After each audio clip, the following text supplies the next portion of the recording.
based on the affidavits shown me, and the fact that these affidavits that the two voluntarily surrendered were sworn to before a public attorney. And maraming testigo doon nung nag-surrender sila. Ngayon, biglang bumaliktad sila. So we are studying the possibility of filing perjury charges against them.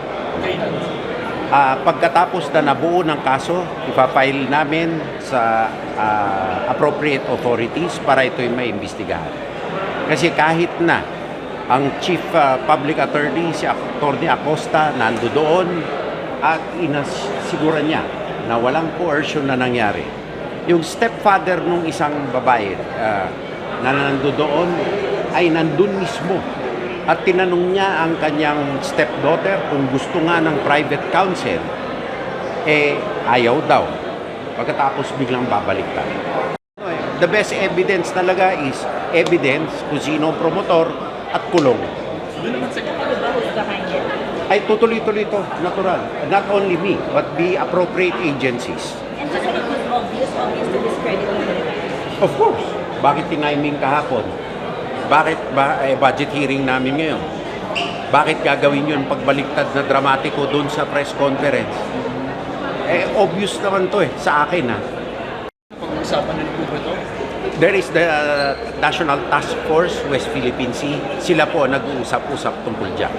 And then after that, yung heads of departments saka na on the best way forward. Pero sa DND, anong action taken na po ba? Ang action taken talaga namin ay patuloy pa rin ang presence namin as much as possible in the West Philippine Sea area. We are increasing our footprint in the area so that incidents like this, which ang pinaka-major threat ay ang pagkupkup ng West Philippine Sea. So we can also integrate with the Coast Guard operations na kaalinsabay na ma-increase capabilities na ninanais namin makuha under EDCA na makita namin kung sinong gumagawa nito. Dadamihan natin ang joint sales, joint patrols. It's in the works. It's in the works. Hindi ko nasasabihin but we will really increase that. Sinabi ko na nung araw pa. Kaya nga humihingi kami ng increased MOE budget dito.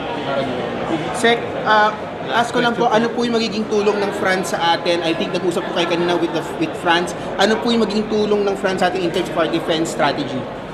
Well, numero uno, kasama sila sa mga like-minded nations na tinutuligsa ang ginawa ng China ng pagbobomba at ang paglabag sa international law at UN Convention on the Law of the Sea. That is very important. Isa sila sa chorus ng mga bansa na sumusuporta sa posisyon ng ating bansa. Pangalawa, defense cooperation.